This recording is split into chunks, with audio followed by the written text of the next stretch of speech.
মাথা উঁচিয়ে আশিলের পানে যায় পায়রা। লোকটাকে দেখে এখন একদম স্বাভাবিক একজন মানুষের মতো লাগছে। পায়রা বুঝতে পারে না মানুষটাকে, এক এক সময় এক এক রূপ। এই যে এখনই মানুষটার প্রতি সে আকৃষ্ট হচ্ছে, কিন্তু যখন উম্মাদের মতো ব্যবহার করে তখন নিজেকে খুব অসহায় মনে হয়। পুনরায় আশিলের কণ্ঠনালী ভেদ করে উচ্চারিত হয়। চোখ দিয়ে আমাকে পড়ে গেল। কি বলেছে, কথা কানে গিয়েছে? হুম। হ্যাঁ, কি বলেছেন?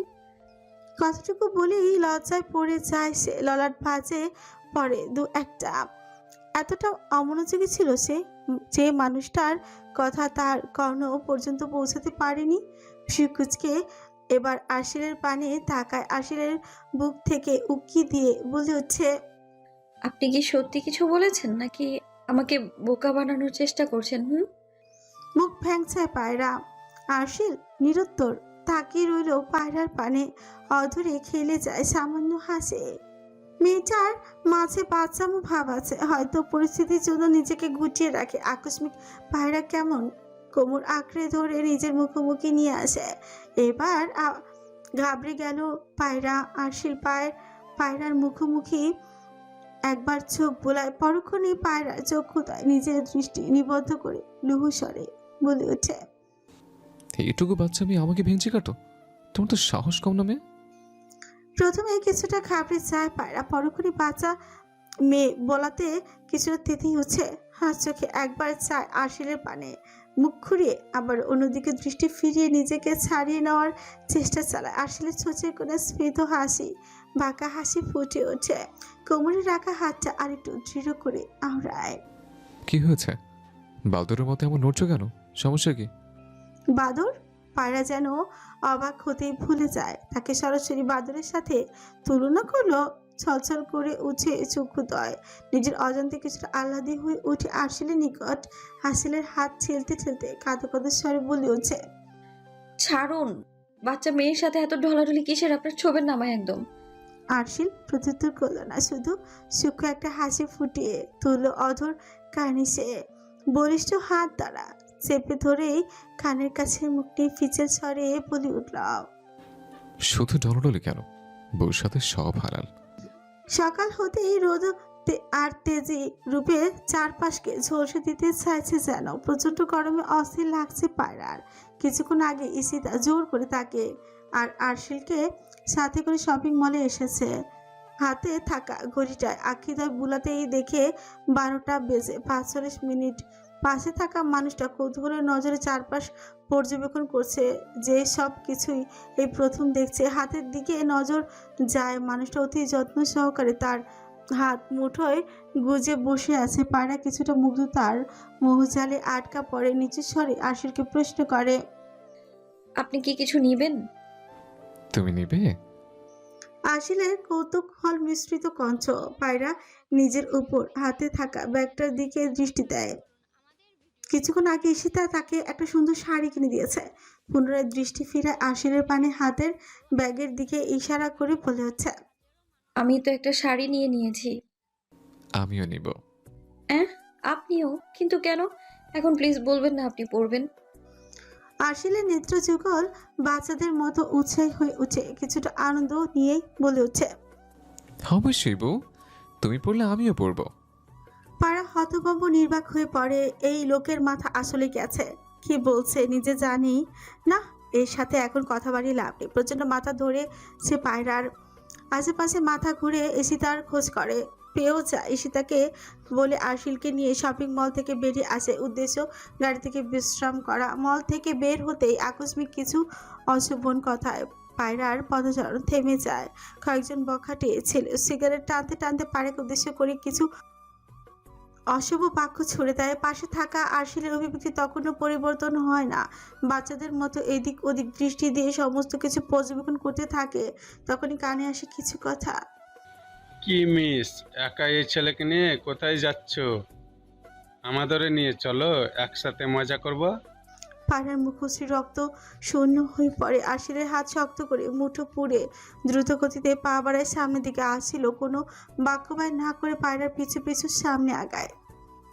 ঘড়ির কাঁটা রাত 2টো ছুঁই ছুঁই। পুরনো এক পরিত্যক্ত গুদাম ঘর, সেখানে মাতাল অবস্থায় জুয়া খেলতে ব্যস্ত 4 ব্যক্তি নিজেদের উল্লাসে আপন মনে খেলে চলেছে। পুরো ঘর জুড়ে পুরনো জিনিসপত্র ছড়িয়ে ছিটিয়ে আছে। নিঃশব্দ ঘরে শুধু 4 ব্যক্তির কথার প্রতিধ্বনি ছড়িয়ে পড়ে। এর মাঝে ঘরের নীরবতাকে ভেদ করে সশব্দে দরজাটা খুলে যায়। 4 জন মাতালের দৃষ্টি গিয়ে থাকে সেদিকে। কাউকে না দেখতে পেয়ে একদমই চেঁচিয়ে বলে উঠছে, কি এ বেহালা, দরজা খুলে। পায়ের ছকছক আওয়াজে নড়ে চড়ে উঠে সকলে জ্যাপ করে তাকিয়ে থাকে দরজা পানে। মন্থর গতিতে প্রবেশ করে এক ব্যক্তি।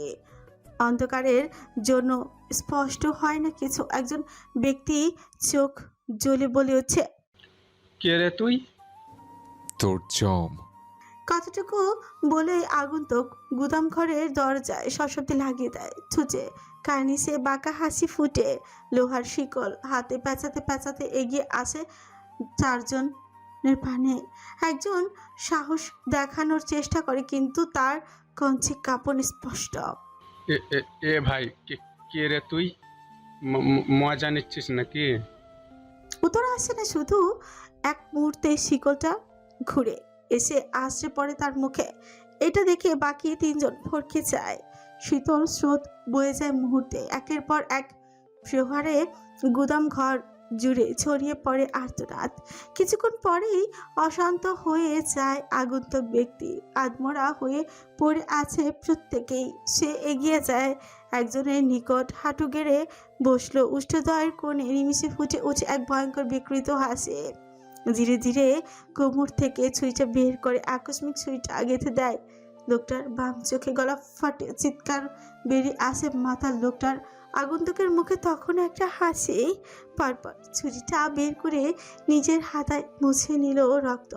পুনরায় সমস্ত শক্তি নিয়ে লোকটার গাল ভেদ করে ছুরিটা গেঁথে দেয়। এবার আর আর্তনাদ করার সুযোগ পায় না আগন্তুক ব্যক্তি।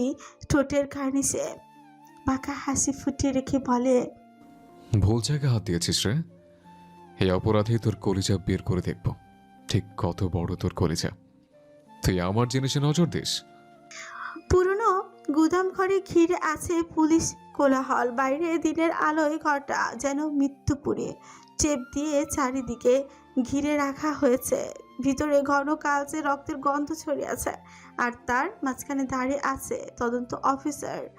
আর তার পাশে সমান তালে পান চিবিয়ে যাচ্ছে কনস্টেবল কাবুল আজাদ। মুখে পান, মাথায় চুপি, আর গলায় ঝুলছে একটা ঝলমলে বাঁশের পাশে। মনে হচ্ছে যেন মেলা থেকে সদ্য উঠে এসেছে।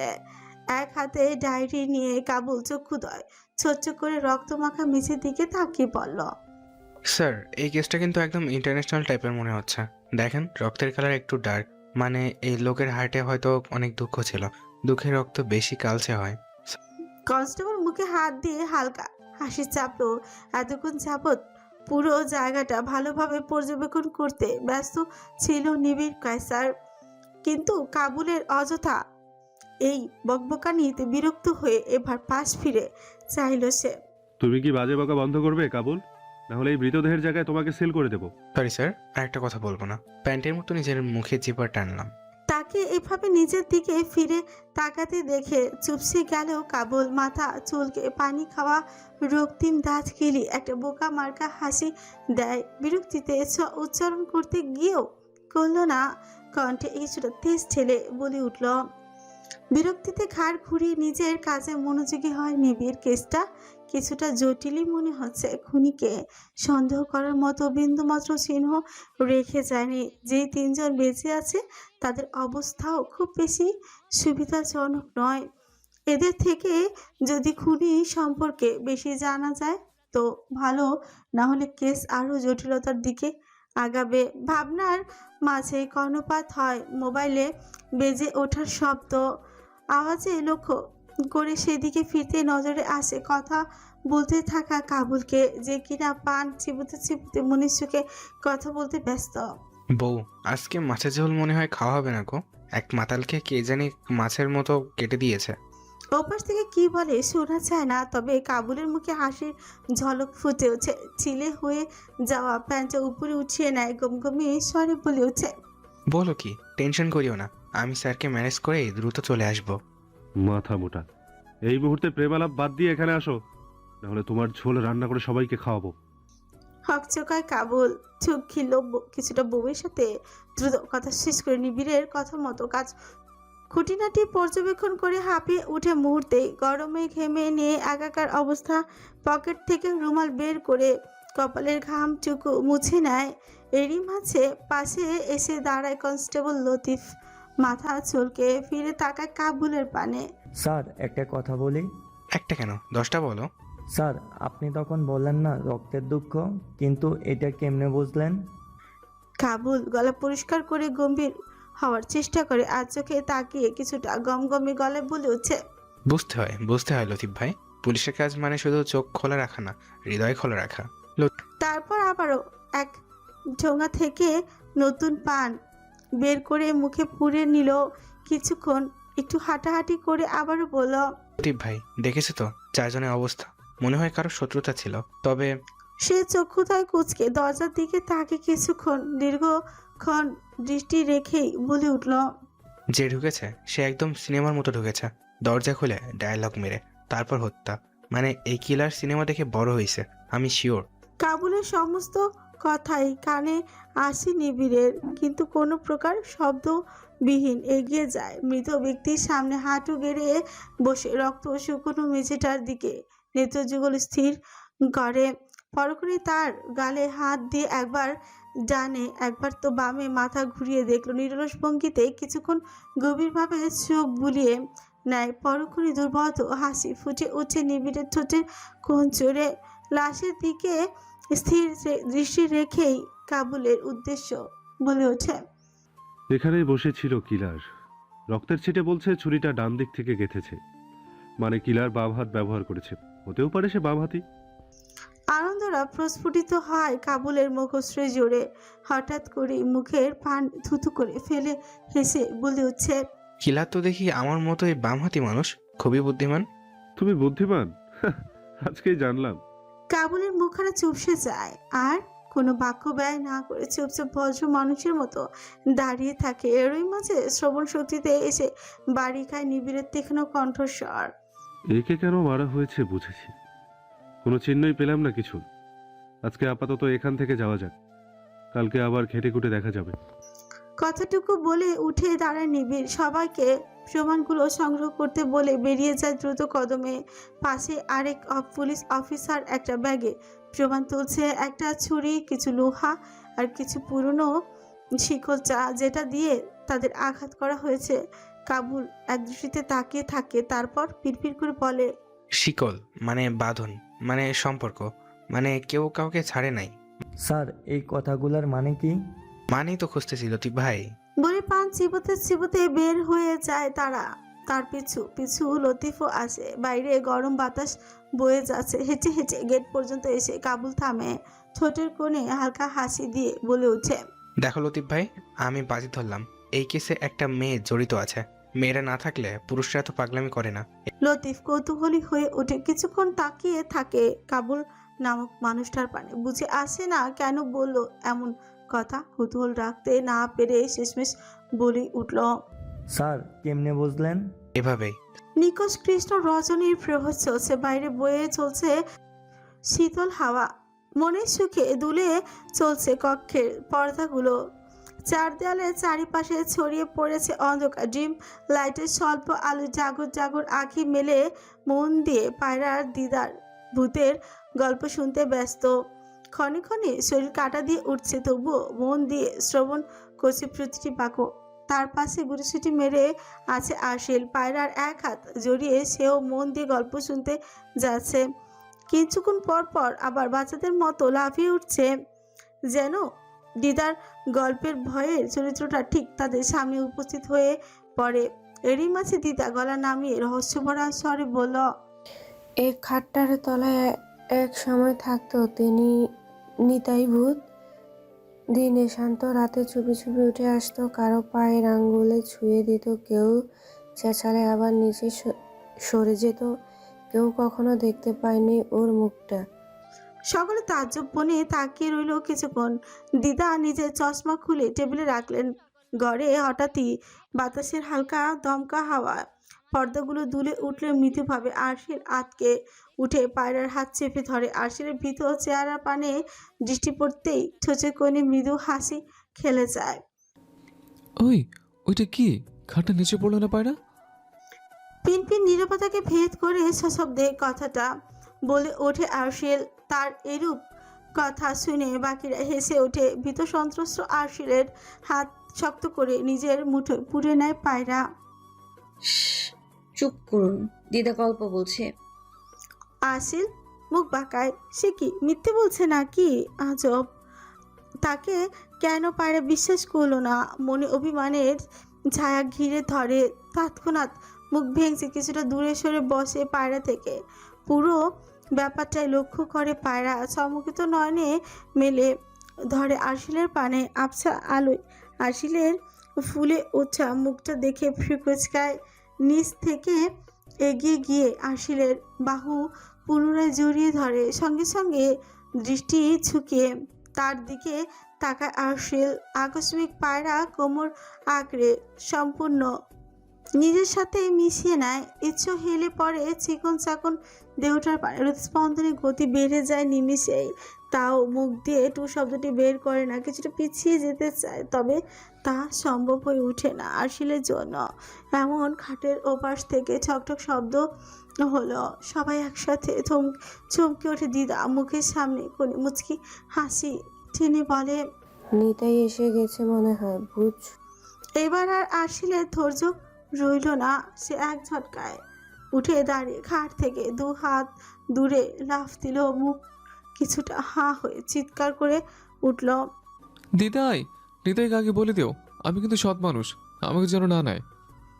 তৎক্ষণাৎ কক্ষে হাসির রোল পড়ে যায়। পায়রা ঝ্যাপ ঝ্যাপ করে কিছুক্ষণ তাকিয়ে রয়। এই লোকটা এতটাই ভীত।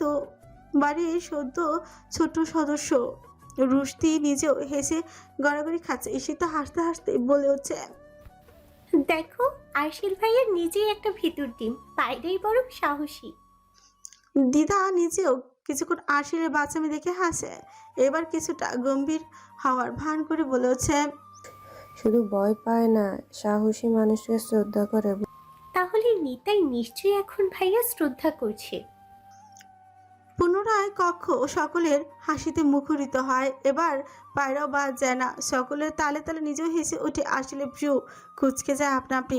পায়রাকে হাসতে দেখে খেপে গিয়ে বলে, হাসো, রাতে কারো খাটের নিচে যদি নড়চড়া হয় তখন বুঝবা। গল্প করতে করতে প্রায় মাঝরাত ঘনিয়ে আসে। বাইরে শীতল হাওয়া আরো জোরে বইছে। ঘরের পর্দা এখনো দুলছে সামান্য। দিদা মৃদু গলায় গল্প শেষ করে বলতে বলতে বলে ওঠে, টুট বলে কিছু নেই রে বাবু, মানুষই সবচেয়ে ভয়ঙ্কর। আকস্মিক অদ্ভুত হাসি খেলে যায় আসলে ঠোঁট জুড়ে। যা অন্ধকারে কারো নজর আসে না। সবাই নিজের মতো ব্যস্ত গল্প শুনতে। যা করার তাড়াতাড়ি করো। বিয়ের পর আরশিলের মাঝে অনেক পরিবর্তন চলে আসছে। বাক্যটা উচ্চারণ করে থেমে গেল মানুষটা। কণ্ঠে ছিল এক অদ্ভুত আশঙ্কার কম্পন। চারিপাশে অন্ধকার। একটা পুরনো বাড়ির নিচতলার ঘরে চারিপাশে তার 5 জন বসে আছে। বাতাস ভারী হয়ে আছে স্যাঁতসেঁতে গন্ধে। দেয়ালের ফাঁক দিয়ে মাঝে মাঝে ঝিঝি পোকার ডাক ভেসে আসছে। আলো বলতে চিমচিমে একটা কেরোসিন বাতি জ্বলছে কক্ষ জুড়ে। তার কাচের ভেতর জমে থাকা ধুলোয় ছায়া পড়েছে 5 জনের মুখে। কেউ একে অপরের চোখে তাকাতে পারছে না। মাঝের জন হঠাৎই নিচু স্বরে বলল, তুই কি নিশ্চিত? মানে ওকে সত্যি পাগল বানানোর দরকার আছে? চোখ তুলে তাকালো সামনের চেয়ারে বসে থাকা আরেক ব্যক্তি। কিছুক্ষণ চুপচাপ ভাবতেই থাকে। পরক্ষণে ঠোঁটের কোণে এক ঠান্ডা হাসি খেলে যায়। ওর মতো মানুষকে যদি আমরা পাগল না বানাই তবে কে? ওর চোখ অনেক কিছু দেখে ফেলেছে। এই বাড়িটা, এই ঘরটা সব জানে সে। কথা শেষ হতে ঘরের কোণে হঠাৎ ঠাস করে একটা কিছু পড়ার শব্দ হয়, সবাই একসাথে চমকে ওঠে। বাতির শিখা হালকা দুলে উঠে, সকলেই হকচকায় মুহূর্তে। একজন ভয়ে কাঁপা কাঁপা গলায় বলে ওঠে, কে কে ওখানে? কারো যেন পায়ের শব্দ পাওয়া যায়। সকলেই ভাবতে থাকে আপন মনে, এখানে তো এখন কারো আসার কথা না। এরই মাঝে একজন সামনে বসে থাকা ছেলেটা প্রশ্ন করে, তুই দরজা বন্ধ করছিলি তো ঠিকঠাক। রাতের কালো অম্বর কুরুম কুরুম শব্দে থেমে যায়। মধ্যরাতের বজ্রপাতের শব্দ ভৌতিক পরিবেশে তৈরি করতে যথেষ্ট। পুরনো বাড়ির নিচতলায় অবস্থানরত 5 জন ব্যক্তি অধীর আগ্রহ নিয়ে দরজার পানে দৃষ্টিপাত করে আছে। পায়ের শব্দ কিছুটা কাছাকাছি এসে পৌঁছাতেই সকলে নড়ে চড়ে বসে। ধীরে ধীরে সেখানে উপস্থিত হয় এক ব্যক্তি। তাকে দেখা মাত্র সকলে কিছুটা স্বস্তি নিঃশ্বাস ফেলে। তাদের মধ্যে থেকে একজন কিছুটা বিরক্তি ফুটিয়ে বলে ওঠে, আজব মানুষ তো আপনি, সবসময় এমন ভূতের মতো আগমন করেন কেন? সামনে থাকা আগন্তুকের অধরকণে কিছুটা বাঁকা হাসি ফুটে ওঠে। এগিয়ে এসে চেয়ার টেনে তাদের পাশেই আরাম করে নিজের জায়গা দখল করে নেয়। শিকারীর মতো দৃষ্টি দিয়ে পুরো জায়গাটা একবার পর্যবেক্ষণ করে নেয়। পরক্ষণে উপস্থিত 5 জনের মধ্যে থাকা সবচেয়ে বুদ্ধিমান যুবকের উদ্দেশ্যে বলে উঠছে, কি ব্যাপার, তোমাকে আজকাল নজরই পড়ে না, আবার কার দিকে নজর দিচ্ছ? যুবকটি হাত আড়াআড়ি করে কিছুটা অলসতা ঝেড়ে নেয়। তারপর শরীরে টান টান করে সামনের থাকা ব্যক্তির পানে তাকে কুটিল হাসি দেয় কিছুটা। আরশিলের বউটা দেখতে খুব হেব্বি রে, বয়সও কম। ওই বেটা পাগলের সাথে থেকে মেয়েটার জীবনটাই নষ্ট হয়ে যাবে, তাই আর কি।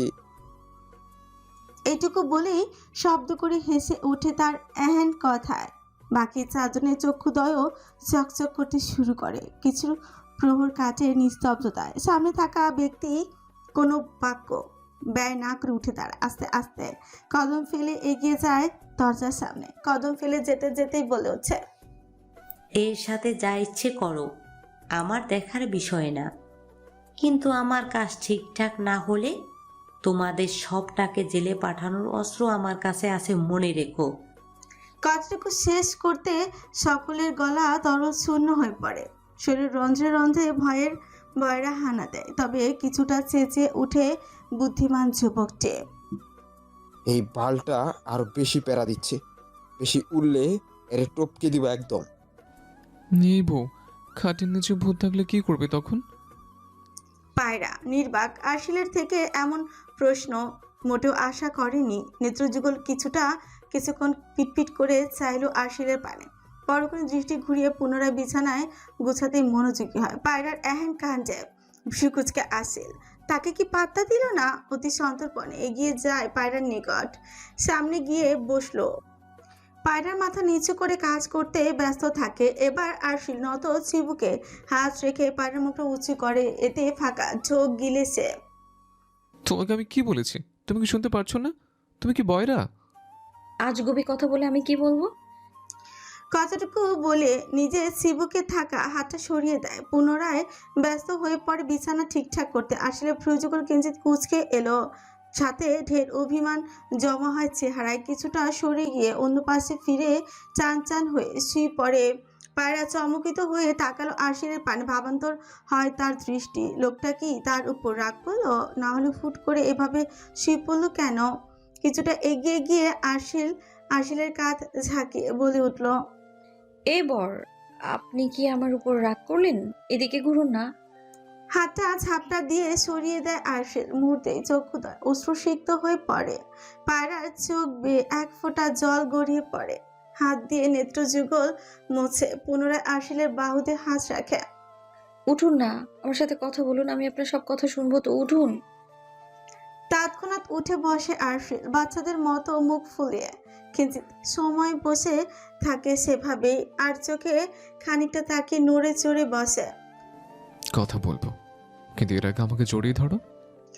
অবিন্যস্ত দৃষ্টি নিক্ষেপ করে পায়রা। এলোমেলো দৃষ্টিতে আশেপাশে নজর দেয়। অতিরিক্ত লাজুক স্বভাবে দরুন, জড়িয়ে ধরাটাও তার কাছে কঠিন মনে হচ্ছে। তবুও কিছুটা সাহস নিয়ে এগিয়ে যায়। আরশিলকে হালকা হাতে জড়িয়ে ধরতে হৃৎপিণ্ড নামক যন্ত্রটা দ্রুত বেগে ছুটতে শুরু করে। আকস্মাৎ আরশিল শক্ত করে তাকে বুকে জড়িয়ে নেয়। লজ্জা আড়ষ্ট হয়ে পড়ে পায়রা। হার্টবিট বেড়ে যায় অস্বাভাবিকভাবে। শরীরে কম্পন ঠেকাতে পারে না। কাঁপতে কাঁপতেই লজ্জা জলাঞ্জলি দিয়ে আরশিলকে আঁকড়ে ধরে। হঠাৎ করেই আরশিলের শ্বাস প্রশ্বাস এক অদ্ভুত পরিবর্তন আসে। বুকে পায়রাকে আগলে রাখলেও তার শরীরটা ধীরে ধীরে শক্ত হয়ে উঠেছে। আরশিলের হাতের বাঁধনে থেকে তীব্র হতে থাকে। হকচকায় পায়রা এত জোরে চেপে ধরায় ব্যথায় চক্ষুতে খিচে ফেলে। আর কি করছেন বর? লাগছে আমার। তুমি জানো পায়রা, আমি কখনো কাউকে ভাগ করতে পারি না। যাকে একবার ছুঁই সে শুধু আমার হয়। সেখানে তোমাকে অন্য কারো হওয়া তো দূরে থাক, তোমার নিঃশ্বাসের ভাগ দিতেও আমি প্রস্তুত না। কণ্ঠনালী গুলিয়ে বেরিয়ে আসে।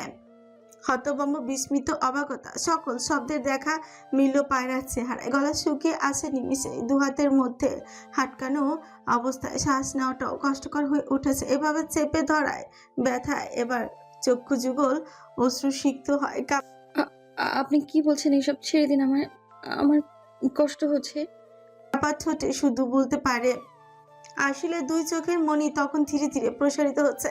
নিঃশব্দ বজ্রপাতের আলোয় তার চক্ষুদয়ে ঝিলিক দিচ্ছে ভয়ঙ্কর উন্মাদনা। ঠোঁটের কোণে বিকৃত এক হাসি ফুটে ওঠে।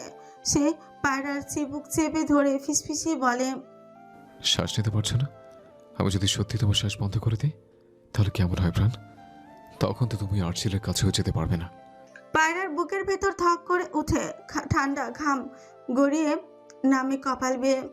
আপনি এমন হচ্ছেন কেন আরশিল? আপনি তো এমন ছিলেন না।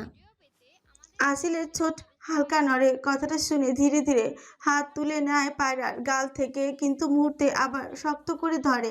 তার আঙুলের চাপ এতটাই প্রবল যে পায়রার নিঃশ্বাস আটকে আসে। এক মুহূর্তের জন্য চোখ দুটো লালচে আভায় জ্বলে ওঠে। তোমাকে বলিনি জান ওই আরশিলা থেকে দূরে থাকবে? তাহলে কোন সাহসে তোমাকে জড়িয়ে ধরো প্রাণ? হাত একটু ঢিলে করতেই পায়রা মুহূর্তে দূরে সরে যায়। এক পাশে দাঁড়িয়ে গাল চেপে ধরে ব্যথায় ডুকরে কেঁদে ওঠে নিমিষে। মানুষটা আস্ত এক পাশার, কিভাবে তাকে কষ্ট দেয়। পায়রাকে এভাবে কান্না করতে দেখে নিজেকে শান্ত করার চেষ্টা করে আরশিল। কিছুটা স্বাভাবিক হয়ে পায়রাকে স্পর্শ করতে গেলে দূরে সরে যায় পায়রা। এটা দেখে আরশিলের উষ্ঠের কোণে জুড়ে তার ছেলের হাসি ফুটে ওঠে। মেঝেতেই হাঁটু গেড়ে বসে পড়ে, কোনো বাক্য ব্যয় না করে। এভাবেই কেটে যায় কিছু মুহূর্ত। পায়রা কিছুক্ষণ আনমনেই কান্না করে উঠে দাঁড়ায়। গুটি গুটি পায়ে এগিয়ে যায় আরশিলের নিকট। তখনও নেত্রযুগল অশ্রুতে সিক্ত হয়ে আছে। আরশিলের কাছে গিয়ে কিছু না বলেই আরশিলের হাত সরিয়ে বুকে মাথা রাখে। চমকে যায় আরশিল। নিজের বুকের মাঝে বিড়াল ছানার মতো কাঁদতে থাকা পায়রাকে দেখে মনে আনন্দেরা দোলা দিয়ে উঠে। নাসারন্ধে হুড় হুড় করে প্রবেশ করে পায়রার চুলের থেকে ভেসে আসা মিষ্টিক শান। নিজের মাঝে সম্পূর্ণ শানটুকু টেনে নেওয়ার চেষ্টা করে। আমি যতবার তোমাকে বলতে চেয়েছি ঠিক ততবার তুমি নতুন করে আমায় ধ্বংস করেছো প্রাণ। নাক টানতে টানতে এবার পায়রা আরশিলের বুকে জোরে চিমচি কাটে। বুকে সূক্ষ্ম ব্যথা অনুভব করে। সঙ্গে সঙ্গে আরশিল মাথা নুইয়ে চাইল আরশিলের বুকে নাক ঘষে। পায়রা আদুরে কঞ্চে বলে উঠছে, এটা হলো আমাকে ব্যথা দেওয়ার শাস্তি। এই টি শার্টটা এবার আপনিই ধোবেন। পায়রার আহ্লাদি কথা শুনে আরশিলের ঠোঁটে মৃদু হাসি ফুটে ওঠে। মুগ্ধ দৃষ্টিতে তাকিয়ে থাকে পায়রার সেই হাসির পানে। আরশিলের দৃষ্টিতে ধীরে ধীরে মাদকতা ছড়িয়ে পড়ে। পায়রার কান্নায় রক্তিম হওয়া মুখশ্রী দৃষ্টি রেখে নিজের সাথে কিছুটা চেপে ধরে। কিছুটা দূরত্ব কমিয়ে নিজের দিকে টেনে নেয় পায়রাকে। লজ্জায় আড়ষ্ট হয়ে পড়ে পায়রা। আরশিল যত এগিয়ে আসে তার বুকের থুকপুকানি তত বেড়ে যায়। নিজের নরম উষ্ঠ দ্বারা নরম উষ্ঠ দুটো আঁকড়ে ধরে আরশিল। পায়রা স্তম্ভিত হয়ে যায়। অল্প স্বল্প নড়ে চড়ে উঠতে পায়রা হাত দুটো মুঠোয় পুরে নিজের সাথে আরো খানিকটা চেপে ধরে।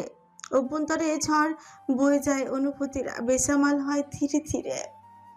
রাত পেরিয়ে প্রভাতের আলো সবে ফুটে উঠেছে। এই সকালে ঘুমাতে ব্যস্ত থাকলেও ও হসপিটালের করিডোরে অপেক্ষায় দাঁড়িয়ে অফিসার নিবিড় আর কাবল।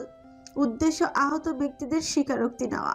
তিনজনের মধ্যে একজনের জ্ঞান ফিরেছে বিধায় সাথে সাথে হসপিটালে এসে উপস্থিত হয়েছে দুজন। এরই মাঝে ডাক্তার এসে ভেতরে যাওয়ার অনুমতি দেয়। প্রথমেই ভেতরে প্রবেশ করে নিবিড়, তার পিছু পিছু পান চিবোতে চিবোতে কাবুলও প্রবেশ করে। নিবিড় জ্ঞান ফিরা লোকটার কাছে গিয়ে বসে কিছুক্ষণ তাকিয়ে সবকিছু পর্যবেক্ষণ করে বলে ওঠে, আপনাদের কে মেরেছে এভাবে আপনি বলতে পারবেন? লোকটা কোনো উত্তর করে না, শুধু চ্যাপ চ্যাপ করে কিছুক্ষণ তাকিয়ে থাকে আর কিছুক্ষণ পর পর ব্যথা কুকড়ে ওঠে। এটা দেখে কাবুলের ফিউজিবল কুচকে যায়। পান চিবোতে চিবোতেই বলে উঠছে, স্যার কি বলেছে শোনো না? তোমাদের এভাবে কে ভালোবাসা দিল বলবে তো নাকি? বিরক্তিতে মুখ কুচকে যায় নিবিড়ের। এই ছেলে এত বাজে বকে। রাগী দৃষ্টিতে তাকিয়ে কিছুটা তেজি স্বরে বলে, তুমি কি তোমার বাজে কথা বন্ধ করবে? এটা মোটেও মজা করার সময় নয় কাবুল। হসপিটালে আছো কিন্তু রাগ উঠালে পিটিয়ে এখানেই ভর্তি করে দেব। নিবিড় এবার সোজা হয়ে বসে, মুখে সেই পুরনো পুলিশের কঠোর ভঙ্গি। কিন্তু কাবুল তো কাবুলই। সে পকেটে হাত ঢুকিয়ে চকলেটের চুকটি বের করে মুখে পুরে নেয়। কাবুল হাফ ছেড়ে কাঁধে ঝাঁকিয়ে বলে হচ্ছে, আরে ভাই, তুমি কি বলতে পারো না?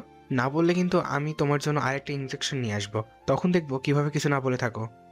নিবিড়ের কপালে অদৃশ্য এক ভাঁজ গজিয়ে উঠল। কাবুলের দিকে রাগী দৃষ্টিতে তাকে পুনরায় দৃষ্টি দেয় লোকটার দিকে। লোকটা অনবরত ঠোঁট নেড়ে কিছু বলার চেষ্টা করে। হঠাৎ করেই নিভু নিভু স্বরে বলে, উনি সিলভার।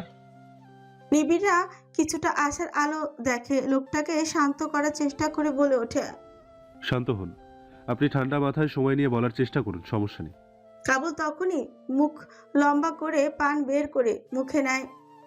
পান চিবুতে চাপিয়ে ভীষণ গম্ভীর ভঙ্গিতে বলে, স্যার লাভ নেই, এই ব্যাটা কিচ্ছুটি বলবে না, অযথা সময় নষ্ট করাবে।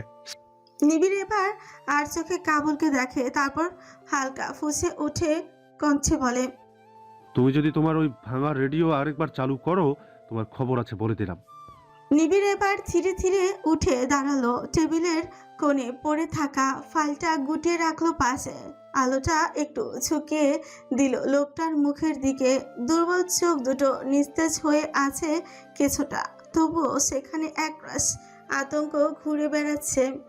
কাবুল চুপ করে বসে আছে। এবার নিবিড়ের চেহারা দেখে আর বাড়াবাড়ি করার সাহস পায় না।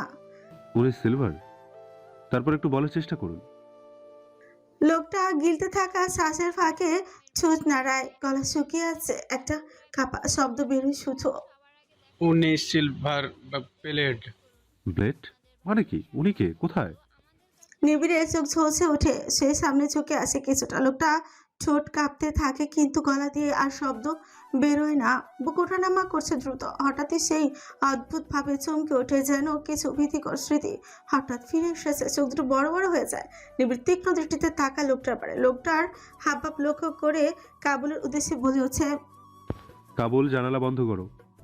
কাবুল উঠে জানালা বন্ধ করতে যায়, কিন্তু ঠিক তখনই লোকটা হঠাৎ একটা ভয়ঙ্কর চিৎকার দিয়ে বসে। শরীর কাঁপছে, চোখ দুটো এক দৃষ্টিতে ছাদের দিকে তাকানো। নিবিড় দ্রুত তার কাছে গিয়ে কাঁধ চেপে ধরে। কি হয়েছে? আপনি স্বাভাবিক হন ডাক্তার, জলদি আসুন। তারপরে নিস্তব্ধতা। মুহূর্তেই শরীরটা ঢলে পড়ে পাশের দিকে। যন্ত্রে সংযুক্ত হার্টবিট মনিটরে এক সরল রেখা টান পড়তে শুরু করে। কাবুল হতভম্ব। মুখের পান থেমে যায় সাথে সাথে। ঠোঁটের কোণে অবাকতা ফুটিয়ে বলে ওঠে, স্যার এ তো গেল। নিবিড়ের চোয়াল শক্ত হয়ে যায়। নিঃশব্দে এক পা পিছিয়ে দাঁড়িয়ে বলে, গেলেও সূত্র রেখে গেছে কাবুল। সিলভার ব্লেড, এটা কি হতে পারে? বিকেলের আলো তখন নরম হয়ে এসেছে। বাগানের শীতল বাতাস, ফুলের গন্ধ মিশে একাকার। চারপাশ একদম শান্ত। গাছের পাতা দুলে উঠেছে বাতাসের শীতল ছোঁয়ায়। বিকেলে নরম হাওয়া ছুঁয়ে যায় পায়রার সমস্ত খায়া চড়ে। বাগানে আসতেই সম্মুখীন হলো ঈশিতার। এতক্ষণ পুরো বাড়ি চক্কর কেটে তাকেই খুঁজেছে সে। পায়রা চারিপাশে একবার নজর দিয়ে তার দিকে এগিয়ে যায়। বাগানের চেয়ারের উপর বসে মোবাইলটা চালাতে ব্যস্ত ছিল ঈশিতা। আকস্মিক ডাক শুনে পেছন ঘুরে পায়রাকে দেখতে পায়। ঠোঁটের কোণে ফুটে ওঠে স্মিত হাসে। আরে ভাবি, তুমি এখানে? এসো বসো। শাড়ির আঁচল খানিকটা টেনে সেদিকে অগ্রসর হলো পায়রা। সকালের স্নিগ্ধ বাতাস ছুঁয়ে দিচ্ছে অনবরত বিরামহীন। ঈশিতা পাশে বসে সরাসরি দৃষ্টি তাক করে তার পানে। তোমার সাথে আমার কিছু কথা আছে আপু। কি কথা? তার এই ছোট্ট কথার প্রত্যুত্তর করতে দ্বিধায় ভুগছে পায়রা। সে তো আসলে ব্যাপারে জানতে এসেছে, কিন্তু কিভাবে বলবে কথাগুলো বুঝিয়ে উঠতে পারছে না। মস্তিষ্কটা যেন অচল হয়ে গেছে। পুনরায় ঈশিতার কথায় বাক ফিরে তাকালো, কিছুটা ঝোঁক গিলে নিজেকে শান্ত করে খেলছে। পরক্ষণেই আপন মনেই বলে উঠল, তোমার ভাইয়া কেমন অদ্ভুত ব্যবহার করে তুমি জানো? তার মাঝে আমি কয়েক ধরনের ব্যবহার লক্ষ্য করেছি। কখনো স্বাভাবিক একজন মানুষের মতো ব্যবহার করে, আবার কখনো ছোট্ট একটা বাচ্চা। এইটুকু বলেই থেমে যায় পায়রা। ইতস্তত অনুভব করে সে, কিন্তু ততক্ষণে ঈশিতার মুখশ্রীতে অন্ধকার ভিড় জমায়। তার বুঝতে বাকি থাকে না এই কথাগুলো বলছে কেন। তাও পায়রার পুরো বাক্য শোনার জন্য অপেক্ষায় থাকে। এরই মাঝে শ্রবণ শক্তিতে বাড়ি খায়। কখনো খুব রাগী ব্যবহার, তখন আমি ওই মানুষটার সাথে এই রাগী মানুষটাকে মেলাতে পারি না। কিন্তু এমন হওয়ার কারণ কি বলতে পারবে তুমি আমায়? তোমাকে সেদিন ভাইয়ার ব্যাপারে বলতে চেয়েছিলাম ভাবি। কিছুক্ষণ নিষ্পলক তাকিয়ে থাকে পায়রা। মনের মধ্যে কৌতূহল এসে জমা হয়। প্রশ্নাত্মক দৃষ্টিতে তাকাতে ঈশিতা আপন মনে বলতে শুরু করে। কলেজের পৃষ্ঠচূড়া গাছের নিচে অপেক্ষারত লাবণীর গরমে বেহাল দশা। সেই কখন থেকে অপেক্ষা করছে তার প্রিয় মানুষটির জন্য, কিন্তু তার আসার কোনো খবর নেই। গরমে মস্তিষ্ক টকবক করছে যেন। এরই মাঝে দৌড়াতে দৌড়াতে এসে উপস্থিত হয় মানুষটা। কতক্ষণ তোমার জন্য অপেক্ষা করছি আরশিল? এতক্ষণে তোমার আসার সময় হয়েছে? সরি জান, একটু লেট হয়ে গেল, প্লিজ রাগ করো না। কথাটুকু বলে হাঁটুতে হাত দিয়ে জোরে জোরে নিঃশ্বাস নেয়। কলেজের গেটটুকু পেরিয়ে ছুটে এসেছে সে। লাবণী অভিমানে চক্ষুদয় ঘুরিয়ে অন্যদিকে দৃষ্টি নিক্ষেপ করে। আরশিল মনে মনে ঢোক গিলে এগিয়ে যায়। এই মেয়েটা যেমন ভয়ঙ্করী তেমনি অভিমানীয়। সর্বক্ষণ অভিমান ভাঙাতে ভাঙাতেই তার জান বের হয়ে যাওয়ার অবস্থা হয়। কাছে যেতে লাবণী দুম করে একটা কিল বসিয়ে দিল আরশিলের বক্ষস্থলের মাঝে। নেত্রযুগল কুচকে যায় আরশিলের। ভাবলেশীন হয়ে দাঁড়িয়ে থাকে লাবণী। আরশিল বুক ডলতে ডলতে ঠোঁট উল্চিয়ে জিজ্ঞেস করে, মারছো কেন? ব্যথা পাই তো। ব্যথা পাওয়ার জন্যই তো দিয়েছি। ক্লাস শুরু হয়ে গেছে আর তুমি মাত্র এলে। আরশিলের অধর যুগল প্রসারিত হয়, যেন চাঁদ হাতে পেয়ে গেছে। মুহূর্তে খুশিতে চিকচিক করে ওঠে আখি পলক। লাবণীর নরম হাতখানা নিমিষেই নিজের হাতের মুঠোয় নিয়ে নেয়।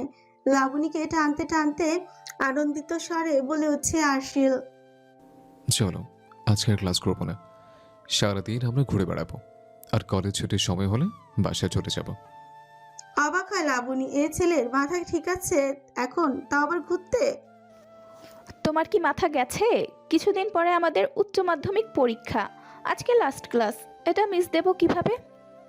আরশিলের পদাচরণ থমকে যায়। এক পলক চাইলো লাবণীর পানে।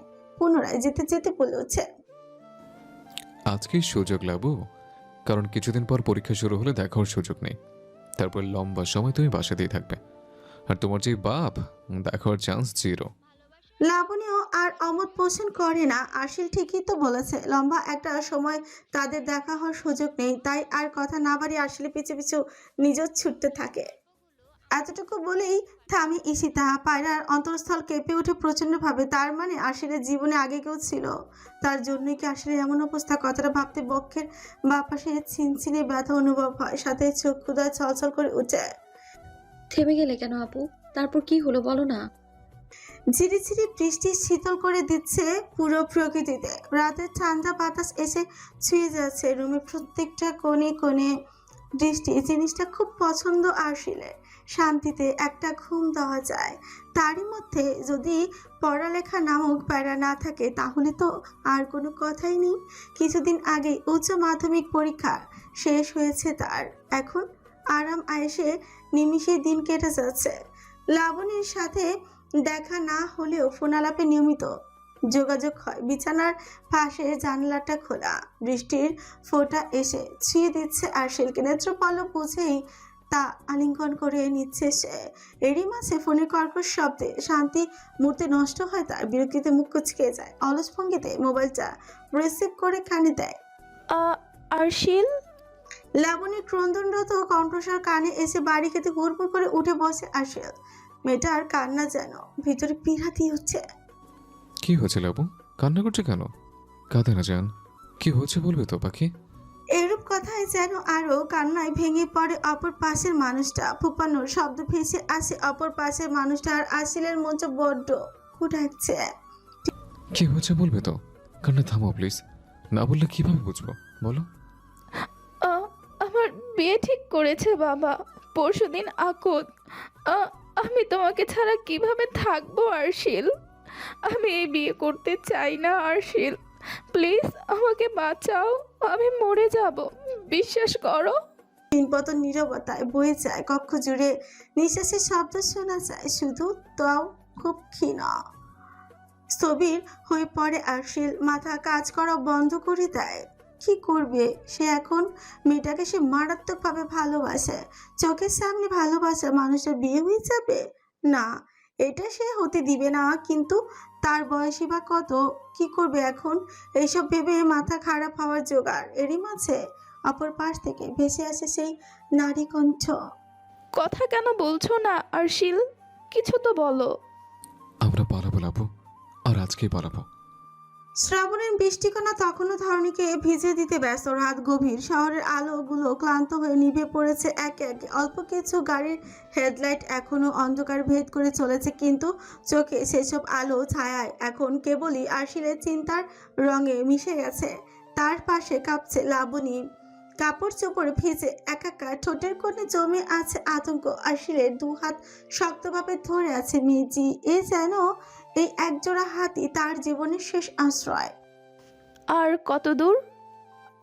লাবণীর কণ্ঠ ভেঙে আসে কান্নার ভারে। লাবণীর কথা কর্ণপাত হতে চোখ ফিরিয়ে তাকায় আরশিল। ফ্যাকাশে চেহারা অবলোকন করতেই তৎক্ষণাৎ মনে ব্যথাতুর যন্ত্রণা ছড়িয়ে পড়ে। কয়েক পল তাকিয়ে থাকে রক্তশূন্য হয়ে যাওয়া মুখশ্রীর পানে। আর অল্পই বাকি পাখি। তোফায়েলের বাসায় পৌঁছালেই আমরা নিরাপদ। ওখানে আন্টিরাও আছে, তোফায়েল আমাদের সাহায্য করবে। রাতটা কাটাতে আমরা বিয়ে করে নেব। তোফায়েল কলেজের পুরনো বন্ধু। সবসময় ঠাট্টা মস্করার মাঝেও এক দৃঢ় বন্ধন আছে তাদের মাঝে। আরশিলের মাথায় যখন পালানোর সিদ্ধান্তটা এসেছিল, তখন প্রথম যে নামটা মনে পড়েছিল সেটাই তোফায়েল। তার কাছে সাহায্য পাওয়া যাবে নিশ্চিত। তারা পৌঁছে শহরের এক প্রান্তে। পুরনো লালচে ইটের দোতলা বাড়ির সামনে।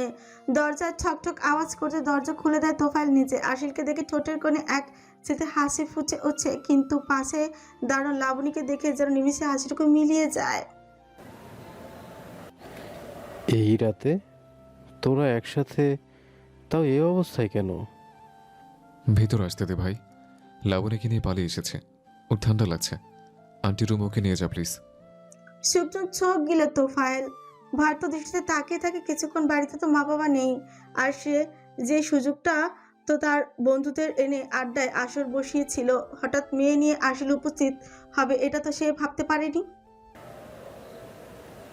আচ্ছা আয়, তোদের রুম দেখিয়ে দিচ্ছি। আম্মু তো একটু পাশের বাসায় গেছে, এক্ষুনি চলে আসবে। ততক্ষণে তোরা ফ্রেশ হয়ে নে। মাথা নিচু করে দাঁড়িয়ে আছে লাবণী। আরশিল লাবণীর হাতখানা শক্ত করে চেপে বাড়ির ভেতরে প্রবেশ করে। বাড়ির ভেতরটা অদ্ভুত নীরব। করিডোরে আলোর রেখা টেনে রেখেছে একমুখী টেবিল ল্যাম্প। তোফায়েল, আরশিল আর লাবণী দুটো রুম দেখিয়ে দেয়। আরশিল এগিয়ে তার হাত ধরল, চোখে কৃতজ্ঞতা। কোনো প্রকার ইতস্ততা না করে বলে উঠছে, তোকে ছাড়া জানি না এখন কি করতাম। তোকে অনেক ধন্যবাদ দোস্ত, বিপদের সময় এইভাবে সাহায্য করার জন্য। তোফায়েল হেসে উঠল কেঁচে, কিন্তু সেই হাসিতে কোথায় যেন একটা হালকা এক অস্বস্তি লেগে আছে। হঠাৎই আর চোখে লাবণীর দিকে তাকিয়ে চক্ষুদয় ফিরিয়ে নেয়। রাত বাড়তে থাকে, বৃষ্টির শব্দ আবার শুরু হয়েছে বাহিরে। কাছে জানালায় বিন্দু বিন্দু জল জমে কাঁপছে। লাবণী ক্লান্ত, চোখ দুটো ভারী। আরশিল তাকে ভেতরে গিয়ে ফ্রেশ হয়ে নিতে বলে। তোফায়েলও জায়গা থেকে প্রস্থান করে তাদের ফ্রেশ হতে বলে। আকস্মিক পায়ের শব্দে আরশিল কপাল কুঁচকে উঠে দাঁড়ায়। এক জোড়া নয় বরং কয়েক জোড়া পায়ের শব্দ। ঠিক তক্ষুনি দরজার বাইরে থেকে বন্ধ হয়ে যায়। চমকে ওঠে আরশিল। দরজার কাছে গিয়ে দেখতে পায়ে বাইরে থেকে লক করে দেওয়া হয়েছে। লাবণীর কথা মাথায় আসতেই আরশিলের বুকের ভিতরে কেমন ঠান্ডা একটা শিরশিরে ভয় ঢুকে যায়। দরজা অনবরত ধাক্কা দিয়ে চিৎকার করতে থাকে সে। তোফায়েল, দরজা খোল। দরজা কেন লক করেছিস জানোয়ার বাচ্চা? দরজা খোল বলছি। আতঙ্ক পুরো মুখ জুড়ে ছেয়ে যায় পায়রার। বুকটাও কেমন থক করে উঠে। কি হয়েছিল তারপর? তারা কি আরশিল আর লাবণীর কোনো ক্ষতি করেছিল? বারবার কেন থেমে যাচ্ছ আপু? তারপর কি হলো বলো। অস্থিরতা দমাতে না পেরে বলে উঠছে। আকস্মিক ঈশিতা কেঁদে উঠলো। পায়রা চমকে ওঠে, সাথে বেড়ে যায় স্পন্দন। কাছে কেন? কি হয়েছিল সেই রাতে? বিছানার এক কোণে বসে চারিদিক পর্যবেক্ষণে ব্যস্ত ছিল লাবণী। আকস্মাৎ 5 জন পুরুষকে একত্রে প্রবেশ করতে দেখে বক্ষস্থল প্রচন্ড ভাবে কেঁপে উঠছে। দেহের প্রত্যেকটা ভাঁজে ভাঁজে ভয়রা এসে হানা দেয়। আপনারা এখানে কি করছেন? আর আরশিল কোথায়? একটা যুবক কিছুটা এগিয়ে আসে, মাথা থেকে পা পর্যন্ত চক্ষুদয় বুলিয়ে কিছুটা লোভাতুর হাসি দিয়ে বলে হচ্ছে, তোমার আরশিলকে তো পাশের রুমে বন্দি করে রাখা হয়েছে সোনা। চলো এখন আমরা এনজয় করি। আটকে উঠে লাবণী। তার মধ্যে জুনায়েদ এগিয়ে আসাটা ভেতর থেকে কাঁপিয়ে তুললো তাকে। অভ্যন্তরীণে থপ করে উঠে সাথে সাথে বিপদের ইঙ্গিত পেতে নেত্রজল অশ্রুতে ভরে যায়। নড়বড়ে পায়ে কয়েক কদম পিছিয়ে যায় লাবণী। মনটা কুটাচ্ছে তার। চক্ষু কার্নিশ বেয়ে গড়িয়ে পড়ে কয়েক ফোঁটা অশ্রু। সামনে থাকা প্রত্যেকটা পুরুষের নোংরা দৃষ্টি ফেলছে লাবণীর দেহে। দয়া করে আমাকে যেতে দিন। আমি আরশিলকে নিয়ে এখান থেকে চলে যাব, প্রমিস। আমাদের কোনো ক্ষতি করবেন না, প্লিজ। হট্ট হাসি দিয়ে উঠে জুনায়েদ নামক ব্যক্তি 2 কদমে এগিয়ে যায় লাবণীর অতি নিকটে। লাবণীর গায়ে পেঁচানো ওড়নাটা এক টানে ফ্লোরে ফেলে দেয়। ধপ করে উঠে কেঁপে উঠে হৃৎপিণ্ড নামক যন্ত্রটা। গলাটা শুকিয়ে আসে। ডুকরে কেঁদে উঠে লাবণী। ক্ষণে ক্ষণে দেহটা কেঁপে উঠে প্রচন্ড ভয় পিছিয়ে যেতে চাইলে হাত ধরে তাকে আটকে দেয় জুনায়েদ। হাত ছাড়ানোর বহুতর চেষ্টা চালায় লাবণী, কিন্তু দানবীয় শক্তির সাথে কিছুতেই পেরিয়ে ওঠে না। আত্মচিৎকার বেরিয়ে আসে কণ্ঠনালী ভেদ করে। আমার এমন সর্বনাশ করবেন না, আমাকে ছেড়ে দিন প্লিজ। কতটুকু কানে তুলে না কেউ। শেষ রক্ষা হয় না লাবণী নামক রমণীর। আকাশের কান্নার সঙ্গে মিলে মিশে যাচ্ছে ঘরের ভেতরে লাবণীর প্রত্যেকটা আর্তনাদ। কি করুণ সেই আর্তনাদ। অন্যদিকে অনবরত দরজায় করাঘাত করেই যাচ্ছে আরশিল। শেষে থাকতে না পেরে দরজার লোহার কপাটে মাথা ঠুকে মরিয়া কণ্ঠে চিৎকার করে ওঠে। তোফায়েল, দরজা খোল বলছে। তোফায়েল, ওকে কিছু করিস না প্লিজ ভাই, আমার লাবুকে ছেড়ে দে। দরজার ওপাশ থেকে কোনো সাড়া নেই, শুধু হাওয়ার শব্দ। আর তার মাঝে বেশি আসে লাবণীর ভাঙা চিৎকার, করুণ আর্তনাদ। আরশিলের বুকের ভেতর রক্তক্ষরণ হচ্ছে। কি করবে সে? কিভাবে রক্ষা করবে তার লাবণীকে? চক্ষু কার্নিশ বেয়ে গড়িয়ে পড়ে অশ্রুকণা। 2 হাত দিয়ে দরজায় বাড়ি মারতে মারতে রক্তে লাল হয়ে ওঠে তার আঙুল। কণ্ঠ রোধ হয়ে আসে, তবুও সে থামে না। লাবণী পাখি, আমি এখানে আছি, ভয় পাবি না, আমি আসছি তোকে নিতে। প্লিজ ছেড়ে দে না লাবণীকে। পেরিয়ে যায় কয়েক ঘন্টা। আকস্মিক দরজা খোলার শব্দে হুড়মুড় করে দাঁড়িয়ে পড়ে আরশিল। দরজা অতিক্রম করতে তোফায়েলকে দেখে গলা আঁকড়ে ধরে। তার শ্বাসরুদ্ধ হয়ে আসলে বাকিরা মিলে ছাড়িয়ে নেয় তাকে। এরই মাঝে উম্মাদের মতো পাশের রুমে ছুটে যায় আরশিল। কক্ষে প্রবেশ করতেই চারপাশ নিস্তব্ধ। মেঝেতে ছড়িয়ে ছিটিয়ে আছে ছেঁড়া কাপড়ের টুকরো, আর এক কোণে পড়ে আছে লাবণীর নিথর দেহ। বিস্ফোরিত দৃষ্টিতে সেদিকে তাকায়। গলায় ওড়না পেঁচানো ধরনি যেন কেঁপে উঠলো আরশিলের। মেয়েটাকে কি মেরে ফেললো অমানুষগুলো? পাজরাও যেন ভেঙে আসতে চাইছে। মন্থর গতিতে বহু কষ্টে এগিয়ে যাচ্ছে। লাবণীর চোখ আজ খোলা, দৃষ্টি শূন্য স্থির। চোখের কোণে জমে আছে অশ্রুকণা। তার ঠোঁটের পাশে এক ফোঁটা রক্ত শুকিয়ে আছে। আরশিলের হাঁটু ভেঙে লাবণীর পাশে বসে পড়ে। 2 হাত তার মুখটা তুলে নেয় বুকের কাছে। ওঠ পাখি, আমি তোকে নিতে এসছি, দেখ, আর ভয় পাস না, আমি আছি তো, চোখ খোল না লাবু। কিন্তু কোনো সাড়া আসে না। বৃষ্টির শব্দ আরো বেড়ে যায়, যেন আকাশও কাঁদছে তার সঙ্গে। আসলে নেত্র পল্লব চলচল করে উঠছে। লাবণীর কানের কাছে ফিসফিস করে বলে, তোকে রক্ষা করতে পারলাম না পাখি, আমি তোর চক্ষু ছিলাম না। সে লাবণীর নিথর শরীর বুকে জড়িয়ে ধরে থাকে বহুক্ষণ। বাইরে ঝড় বয়ে যায় বজ্রপাতে, কিন্তু সে নড়ে না। পুনরায় ফিসফিস করে উঠে খাপাচ্ছ কণ্ঠে, যন্ত্রণায় গলা ভেঙে আসে। লাবণী, ওঠ না পাখি, আমাকে ছাড়া তুই শান্তিতে থাকতে পারবি? আমি ছাড়া তুই বাঁচবে কিভাবে বল? চোখ খোল না লাবু, একবার চোখ মেলে তাকা। বাচ্চাদের মতো ফুপিয়ে উঠে আসে। লাবণীকে বুকে জড়িয়ে পাগলের মতো বিলাপ করতে থাকে, বারবার প্রার্থনা করতে থাকে লাবণী যেন ফিরে আসার। আকস্মিক আশিল মাথায় প্রচন্ড ব্যথা অনুভব করে। ব্যথায় চোখ মুখ খিচে, মাথা হাত চেপে ধরে, কপাল বেয়ে নেমে আসে রক্তস্রোত। আক্ষিদায় বুঝে আসে, কিন্তু আবছা আবছা আলোয় ভেসে ওঠে 5 জন মানুষের মুখমণ্ডল। জ্ঞান হারিয়ে সেখানে লুটিয়ে পড়ে। চক্ষুদায় বুঝে আসার আগে একটা কথা আওড়ায় আপন মনে। তোমাকে খুব ভালোবাসে লাবণী। কান্নায় ভেঙে পড়ে পায়রা। নিশার হয়ে আসছে সারা দেহ। লাবণী নামক মেয়েটির পরিণতি কিছুতেই মেনে নিতে পারছে না। তাহলে আশিল কিভাবে মেনে নিবে? তড়িৎ বেগে উঠে দাঁড়াইছে, ছুটতে যায় আশিলের কক্ষে। কক্ষে প্রবেশ করা মাত্র আশিলকে দেখে ছুটতে গিয়ে বুকে ঝাঁপিয়ে পড়ে। শার্টের একাংশ মুঠোয় পুড়ে সহসা ফুঁপিয়ে ওঠে।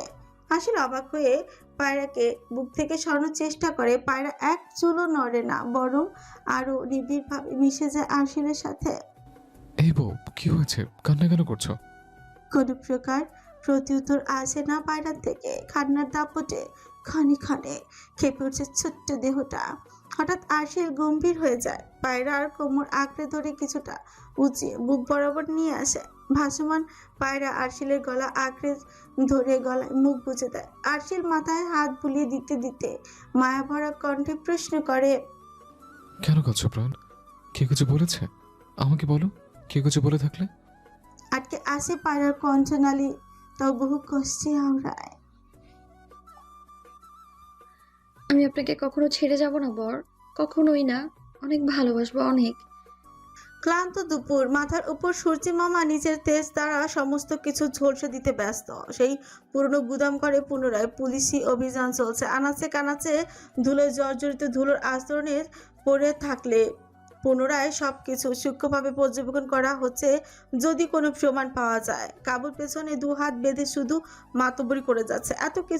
এতে কিছুটা বিরক্ত অন্যান্য সদস্যরা, কিন্তু এতে যেন কিছুই যায় আসে না তার। সামনে থাকা লতিফকে কিছুটা আদেশের স্বরে বলল, ওখানে শিওর বেটা আসামি দাঁড়িয়েছিল, কিছু যেন মিস না হয়।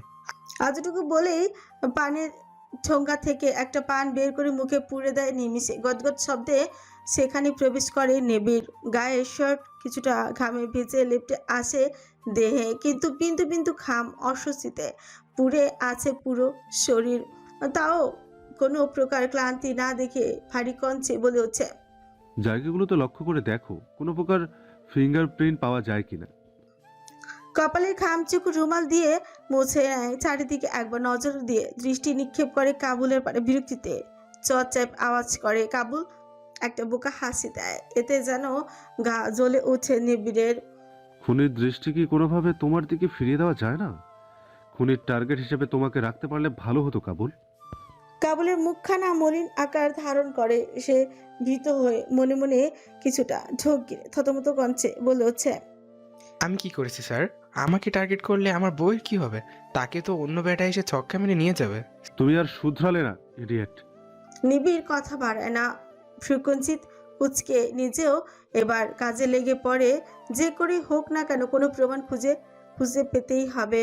বাতাস ঘন হয়ে আসছে ধুলোর গন্ধে। বাহিরের আলো এখন এসে জানালা ফাঁক দিয়ে ধুলোকণে আবৃত মেঝেতে লুটোপুটি খাচ্ছে।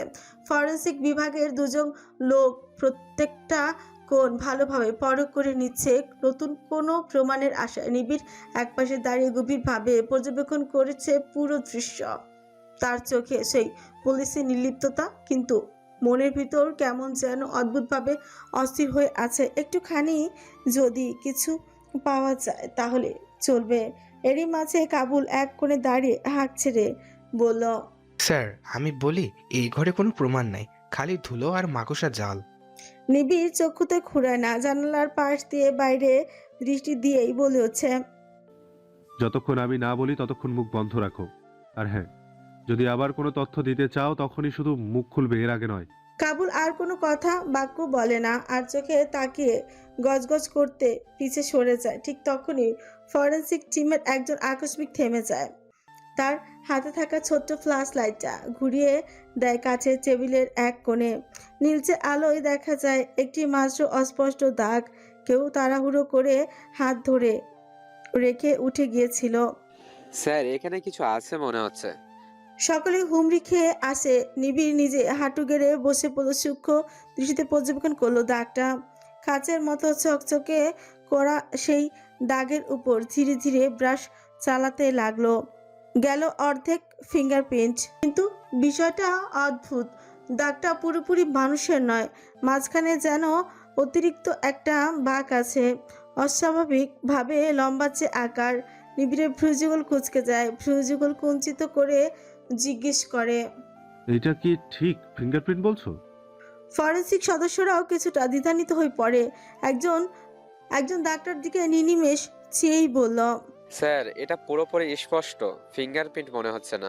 হয়তো লোকটার হাতে ধস্তনা ছিল, কিন্তু ভিতরের দিকে ঘাম বা ত্বকতলীয় অংশ পড়েছে, যার কারণে এটুকু অংশ স্পষ্ট হয়েছে, তার বাকিটুকু হয়নি।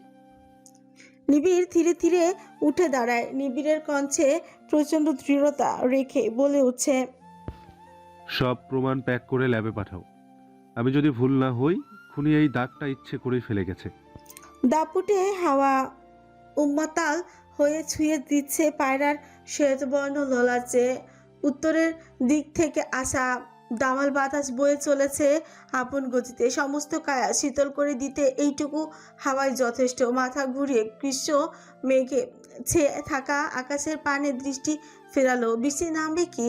সারাদিন উষ্ণতা মানুষকে পুড়িয়ে এখন আবার প্রকৃতি নিজেকে শীতল করে নিতে ব্যস্ত। বৃষ্টি আসার আগমনী বার্তা বিলি করছে সর্বত্র প্রকৃতিতে। ছাদের দোলনায় বসে আপন ভাবনায় ব্যস্ত পায়রা আকস্মাৎ কর্ণপাতে এসে ঠেকে ঈশিতার রিনঝিনে স্বর। সে ঘাড় ঘুরিয়ে চাইল মেয়েটার পানে।